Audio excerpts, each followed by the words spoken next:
జై బాలయ్య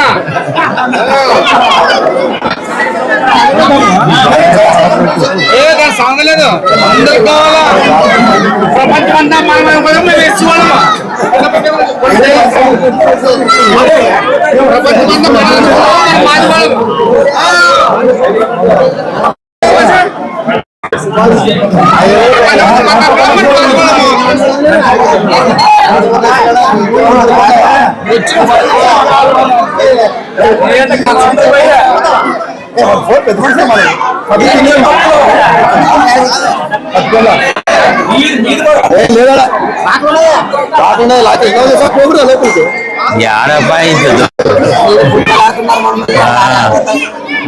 ముందుగానే పోయి లోపల ఇద్దరు వీరేశాల నువ్వు ఇద్దరు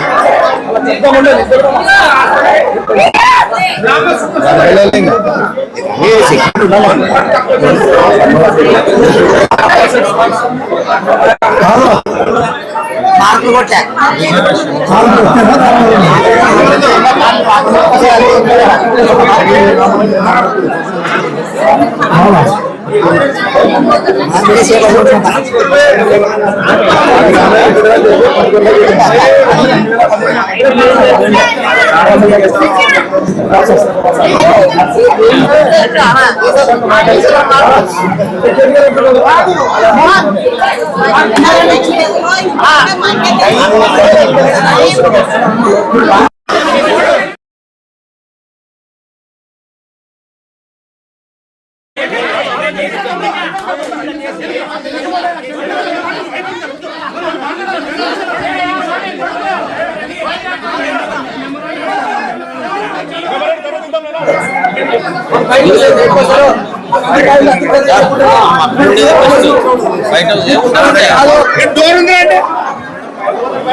అంతమంది అవసరం లేదు వాళ్ళతో మాట్లాడతాం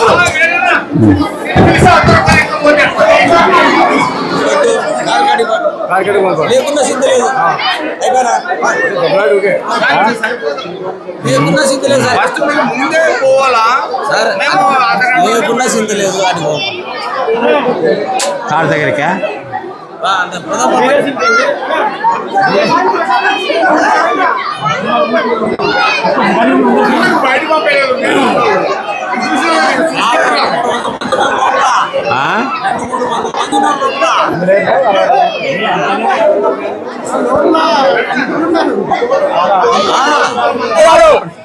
అమూల్యమైన సందేశాన్ని ఈరోజు మా ఇందర్ నగర్ ఏరియాకి వచ్చినటువంటి గౌరవనీయులైన శ్రీ మందాకృష్ణ గారికి హృదయపూర్వకంగా ఆయనకి శుభాకాంక్షలు తెలుపుతూ మా ఎంఆర్పిఎస్ మన ఏరియా తరఫు నుంచి ఆయనకి కృతజ్ఞతలు చెప్తున్నాము. ఈ కార్యక్రమానికి ముఖ్యంగా ఆయన రావడానికి కారణం ఏమంటే మన ఇందర్ నగర్ లో ఉద్యమకారుడైనటువంటి శ్రీ గోవిందరాజులన్న గారికి ఆయన చనిపోయినప్పుడు అందుబాటులో ఉండకపోవచ్చు అన్న ఈ సందర్భం దాదాపు ఇన్ని రోజులకి గుర్తు పెట్టుకొని ఈ కర్నూలు జిల్లాకు వచ్చినప్పుడు గుర్తు పెట్టుకొని ఈ రోజు మా ఏరియాకు రావడము మాకు చాలా సంతోషకరమైంది. అలాగే వాళ్ళ కుటుంబాన్ని పరామర్శించినందుకు కూడా మాకు థ్యాంక్స్ చెప్తున్నాము. ముఖ్యంగా అన్న గురించి ఒకే ఒక మాట నేను చెప్పదలుచుకున్నా. 1996లో అన్న సైకిల్ యాత్ర చేసేటప్పుడు కుప్పం నుంచి చంద్రబాబు నాయుడు ఇంటి వరకు సైకిల్ యాత్ర చేసేటప్పుడు మేము అన్న ఆయనకి అంబేద్కర్ సాగర్ ట్యాంక్ బండ్ దగ్గర ఆయన విరమించేటప్పుడు జరిగింది. మేము ఆ రోజు చూసినాము ఆ రోజు అన్నని. ఆ రోజు నుంచి ఇప్పటి వరకు అల్లు పెరుగనే వీరుడు ఎంఆర్పిఎస్ అనే ఉద్యమాన్ని ముందుకు తీసుకెళ్తూ మన ఎంఆర్పిఎస్ వాళ్ళకి ఒక టానిక్ లాగా ఒక ఉత్సాహాన్ని 30 ఏళ్ళైనా కూడా తగ్గుకోకున్నట్లు చేస్తున్నటువంటి ఈ నాయకునికి మేము పాదాబంధనాలు చెప్తున్నాము. ఇలాంటి సంతోషం మాకు ఈ ఏరియాకి వచ్చినందుకు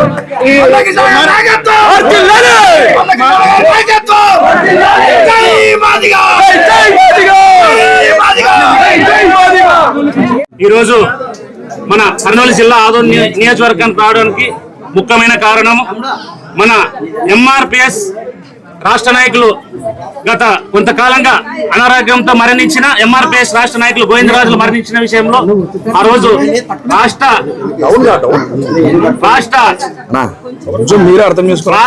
దళిత ముద్దుబిడ్డ శ్రీ మందాకృష్ణన్న మాదిక్ గారు ఆ రోజు అందుబాటులో లేకపోవడం కారణం వల్ల అన్న దృష్టిలో పెట్టుకొని ఈ రోజు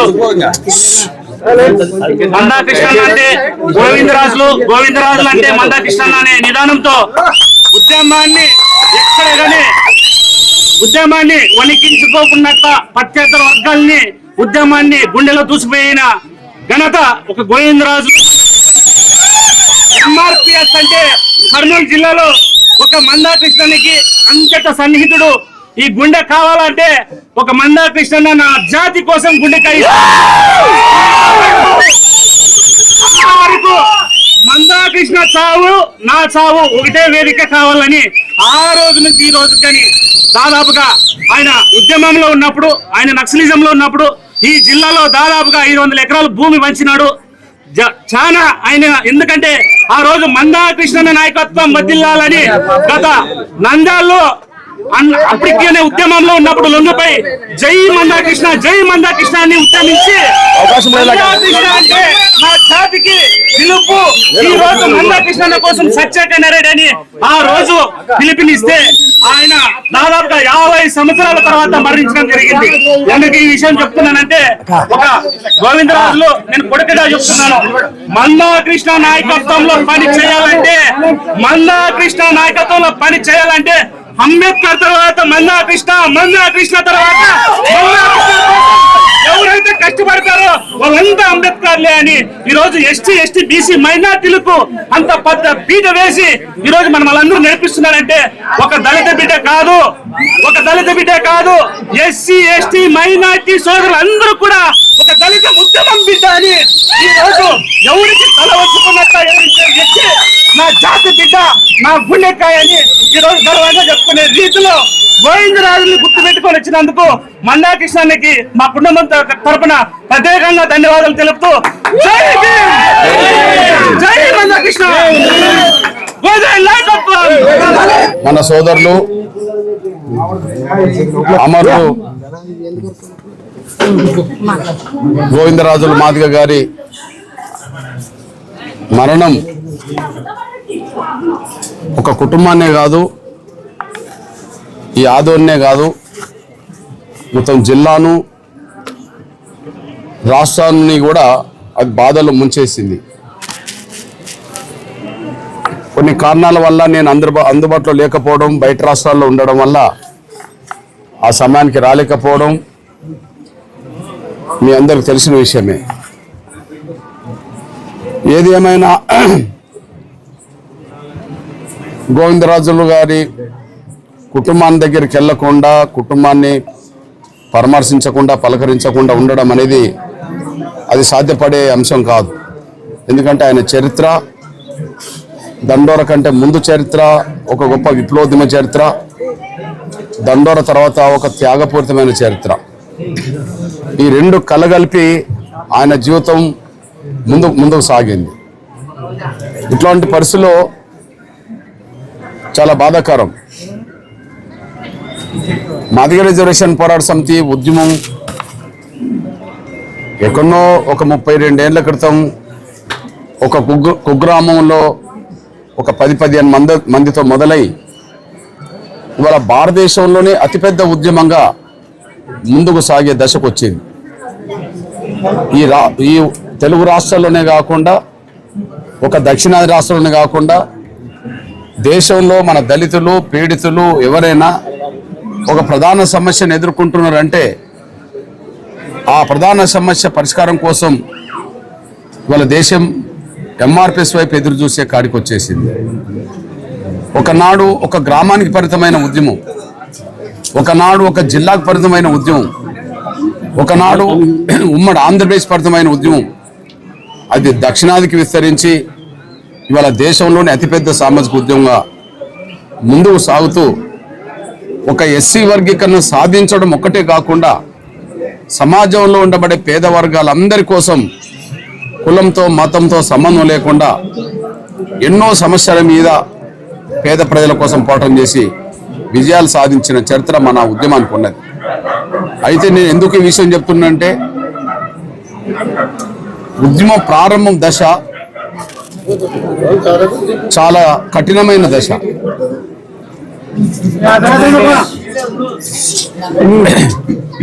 ఉద్యమ ప్రారంభ దశ చాలా కఠినమైన దశ. ఉద్యమం మధ్య దశ త్యాగాల దశ. ఉద్యమం చివరి ఘట్టం గౌరవ దశ. ఈ విషయం మీరు ముందు అర్థం చేసుకోవాలి. గోవిందరాజు గారి ఉద్యమ దశ ప్రారంభ దశ, మధ్య దశ. అంటే మాదిగని చెప్పుకోవడానికి సిగ్గుపడుతూ బాధపడుతున్న రోజుల్లో మాదిగ దండర ఉద్యమం మొదలైనప్పుడు ధైర్యం గల కమిట్మెంట్ గల మాదిగలు మాత్రమే ఆనాడు ముందుకు సాగారు. ఎందుకంటే కులం చెప్పుకుంటే ఎక్కడ సమాజం మనల్ని చిన్న చూపు చూస్తుందో, ఎక్కడ మనల్ని అవమానిస్తారో, మనం ఎందుకు కులం చెప్పుకోవాలని చెప్పి కులాన్ని దాచుకున్న రోజుల్లో కులం పేరు చెప్పుకొని ఉద్యమం చేయాల్సి వచ్చింది. అంటే ప్రారంభ దశ చాలా కఠినమైన దశ. మాదిగలమని చెప్పుకోవడానికి సిగ్గుపడుతూ బాధపడుతున్న దశ అది. ఆ దశలో ముందుకు రావడం అనేది కఠినం, అంత ఈజీ కాదు. ఈరోజు అందరూ ఎక్కడికి వెళ్ళినా వందల మంది, వేల మంది, లేదా ఒక పిలుపునిస్తే లక్షల మంది వల్ల మన సభలకు వస్తుంటారు, సమావేశాలకు వస్తుంటారు. వచ్చిన కాడ మీ అందరి అభిమానం చూస్తూనే ఉంటాం. ఏ దశలో ఉన్నాం? ఉద్యమం గౌరవాన్ని సాధించుకున్న దశ ఇది. ఒక వర్గీకరణ సాధించుకున్నాం. అదే సమయంలో సమాజంలో ఏ రాజకీయ పార్టీ, ఏ సంఘం చేయలేని ఉద్యమాలు చేసి ఎన్నో సమస్యల పరిష్కారం సాధించుకున్నాం. ఇవాళ 2 తెలుగు రాష్ట్రాల్లో ఆరోగ్యశ్రీ పథకం అమలు జరుగుతుందన్న, 2 తెలుగు రాష్ట్రాల్లో వికలాంగుల పెన్షన్ ఈ స్థాయిలో పెరిగిందన్న, 2 తెలుగు రాష్ట్రాల్లో వృద్ధులు వితంతుల ఇతర పెన్షన్ పెరిగిందన్న, తెల్ల రేషన్ కార్డు బియ్యం కోట పెరిగిందన్న, లేదా పేదలు ఎదుర్కొనే ప్రధాన సమస్యలు ఒక 10 రకాలుగా పరిష్కారం అయిందంటే ఈ తెలుగు నేల మీద ఎంఆర్పిఎస్ మాత్రమే అది ఉద్యమాల ద్వారా సాధించి పెట్టింది. ఏ రాజకీయ పార్టీ చేయలేని, ఏ సంఘం చేయలేనంత ఉద్యమాలు ఎంఆర్పిఎస్ జాతికి, సమాజానికి ఫలితాలు అందించిన చరిత్ర ఉన్నది. ఇప్పుడు అందరూ ఎంఆర్పిఎస్ అంటే చాలా గౌరవిస్తుంటారు, ఎంఆర్పిఎస్ను గుండెలో పెట్టుకున్నట్టుగా అభిమానిస్తుంటారు. ఇది గౌరవించబడుతున్న దశ ఇది. ఎందుకంటే వర్గీకరణ సాధించాం, ఎన్నో కష్టాలు పడ్డాం, ఎన్నో బాధలు పడ్డాం, ఎన్నో నిందలు పడ్డాం, ఎన్నో రకాలమైన ఇబ్బందులు ఎదుర్కొన్నాం, ఎన్నో నిర్బంధాలు ఎదుర్కొన్నాం, ఎన్నో సందర్భాల్లో జైలు పాలైనాం, కొంతమంది బిడ్డల ప్రాణాలు కోల్పోయినాం. యుద్ధం జరుగుతున్న దశ అది. గుర్తింపు లేని దశలో గుర్తింపు, ఆ గుర్తింపు వచ్చిన వెంటనే ఒక యుద్ధం, ఆ యుద్ధంలో త్యాగాలు వచ్చినాయి. ఈ రెండు దశల్లో గోవిందరాజుల పాత్ర చాలా కీలకం. అంటే ప్రారంభ దశ, మధ్య దశ. ప్రారంభ దశ కులం పేరు చెప్పుకోవాలనే సిగ్గుపడే దశ. రెండో దశ యుద్ధం చేసే దశ, అంటే అప్పుడు త్యాగాల దశ. ఈ 2 దశలు కూడా జాతిని ముందుకు నడిపించడానికి ప్రయత్నం చేసినాయి. ఈ 2 దశలే ఉద్యమం గౌరవం తీసుకోవడానికి దారితీసింది, ఉద్యమం విజయం సాధించడానికి దారితీసింది. అంటే మొదటి 2 దశలు లేకుండా మూడో దశ లేదు. మనం కులం పేరు చెప్పుకోవడం ప్రారంభం లేకుండా ఉద్యమం లేదు, ఉద్యమంలో త్యాగాలు లేకుండా విజయం లేదు. మొదటి 2 దశలంతా అవమానాలు, బాధలు, కష్టాలు, జైళ్ళు, నిర్బంధాలు. ఈ 2 దశలు చూసాం. ఈ 2 దశల్లో చెక్కు చెదరని ఆత్మవిశ్వాసంతో, చెక్కు చెదరని గుండె నిబ్బరంతో మాదిగ ఉద్యమాన్ని చెక్కు చెదరకుండా కర్నూలు జిల్లాలో ఆదోన్లో నడిపింది గోవిందరాజులు మాదిగ. ఇందులో రెండో మాట లేదు. నిజమే, మొత్తం ఉమ్మడి ఆంధ్రప్రదేశ్లో తిరుగుతున్నప్పుడు, తెలుగు నేల మీద తిరుగుతున్నప్పుడు, ఉమ్మడి ఆంధ్రప్రదేశ్లో తిరుగుతున్నప్పుడు, తెలుగు నేల మీద తిరుగుతున్నప్పుడు ప్రారంభ దశలో 2 దశలో రాష్ట్ర కమిటీలో ప్రధాన పాత్ర పోషించి, ఈ గడ్డ మీద నుంచి రాష్ట్ర కమిటీలో ప్రధాన పాత్ర పోషించి ఉద్యమాన్ని ఉమ్మడి ఆంధ్రప్రదేశ్లో ముందుకు నడిపించడంలో గోవిందరాజుల మాదిగ పాత్ర అతి కీలకమైందనే విషయం మీ దృష్టికి నేను తీసుకొస్తున్నాను. నేను అదే సమయంలో ఈ కర్నూలు జిల్లాకు నేను ఎప్పుడు వచ్చినా ఈ కర్నూలు జిల్లాకు నేను ఎప్పుడు వచ్చినా నాకు దగ్గర అతి సన్నిహితంగా ఉండేవాడు, నన్ను ఆనుకొని ఉండేవాడు, నన్ను అనుసరించి ఉండేవాడు, నా ఆలోచనను పసిగట్టి దానికి అనుగుణంగా నడిపే వాళ్ళలో గోవిందరాజులు ప్రధాన పాత్ర పోషించారు. అందుకనే కర్నూలు జిల్లాకి ఎప్పుడొచ్చినా నేను పిలిచి 4-5 గోవిందరాజులు మాదిగా ఉంటాడు. ఇక ఆదోని అంటావా, ఆదోనికి దండోరకే గుండెకాయ గోవిందరాజులు మాది. ఓకే, దండోర అంటే ఆదోని, ఆదోని అంటే దండోర, అంటే దండోర ఆదోని కలిపితేనే మళ్ళీ గోవిందరాజులు మాదిగా అవుతాడు. ఆ స్థాయిలో ఒక గుర్తింపును గౌరవాన్ని తీసుకురావడంలో ఆయన పాత్ర. నేను మళ్ళీ చెప్తున్నా, ఉద్యమంలో 3 దశలు, మొదటి 2 దశలు లేకుండా 3వ దశ లేదు. మొదటి దశ అవమానాలు పడుతున్న దశ, 2వ దశ యుద్ధంలో త్యాగాలు చేస్తున్న దశ. ఈ అవమానాలను ఎదుర్కొని త్యాగాలు చేశాం కాబట్టి విజయం సాధించాం. ఇప్పుడు గౌరవించబడుతున్న దశ. నా తమ్ములైన మీరు, చిన్న బిడ్డలైన మీరు, వాళ్ళ నేను వచ్చిన వెంటనే మీరు కేరింతలు కొట్టారు, మీరు ఎంతో గౌరవించారు, మీరు ఎంతో స్వాగతించారు. అంటే అర్థమైంది, మన ఉద్యమం విజయం సాధించిందనే గౌరవం దక్కడం కదా. ఈ గౌరవం దక్కడానికి కారణం ఏంటంటే అంటే మొదటి 2వ దశలో పోరాటం చేసిన గోవిందరాజులు లాంటి వాళ్ళ పాత్ర అతి కీలకం. నిజంగా చెప్పాలంటే ఉమ్మడి ఆంధ్రప్రదేశ్లో బాగా నిర్బంధం ఎదుర్కొని ఏదన్నా మిలిటెంట్ పోరాటాలు చేసి కేసులు పడి జైలుకి వెళ్ళిన ప్రాంతాల్లో, మళ్ళా చెప్తున్నా గుర్తుంచుకోండి, ఉమ్మడి ఆంధ్రప్రదేశ్లో ఉద్యమాన్ని ముందుకు తీసుకెళ్తున్న దశలో మిలిటెంట్ ఉద్యమాలు కూడా కొన్ని సందర్భాలు అవసరమైనాయి. అంటే మిలిటెంట్ పిలుపులు కూడా ఇచ్చాం. ఆ మిలిటెంట్ పిలుపులను 100% జయప్రదం చేసి ఒకే ప్రాంతం నుంచి 10ల సంఖ్యలో జైలుకి వెళ్ళింది కూడా ఈ ఆదోని ప్రాంతం నుంచే. అది కూడా గోవిందరాజు గారి మాదిగ గారి నాయకత్వంలోనే ఎంతో మంది సోదరులు పెద్దలందరూ కలిసి నిర్బంధాన్ని ఎదుర్కొన్నారు, జైలు పాలయ్యారు.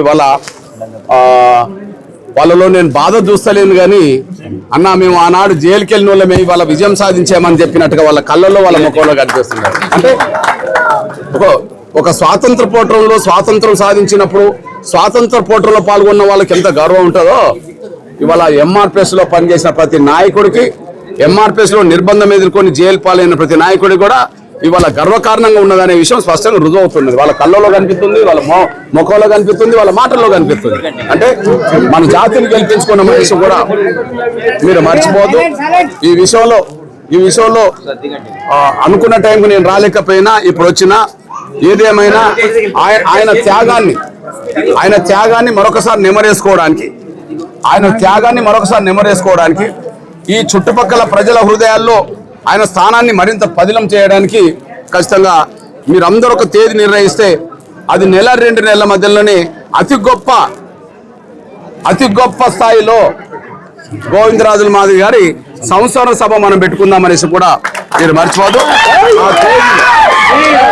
ఆ తేదీని ఎప్పుడు తేదీ బాగుంటుంది అనే విషయంలో ఈ మధ్య కాలంలో రాష్ట్ర అధ్యక్షుడు ఇక్కడనే ఉంటాడు, జాతీయ అధ్యక్షుడు కూడా నేను ఇక్కడికి పంపుతాను, అదే సమయం ఉమ్మడి జిల్లా నాయకత్వం కూడా పంపుతాను. కనుక మీరు అందరూ కూర్చొని ఒక సరైన తేదీ డిక్లేర్ చేయాల్సిందిగా నేను సవినంగా కోరుకుంటున్నా.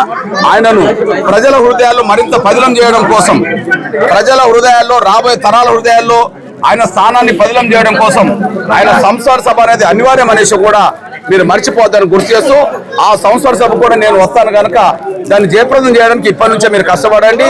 తేదీ నిర్ణయం తీసుకోవడానికి మనం ప్రయత్నం చేద్దాం.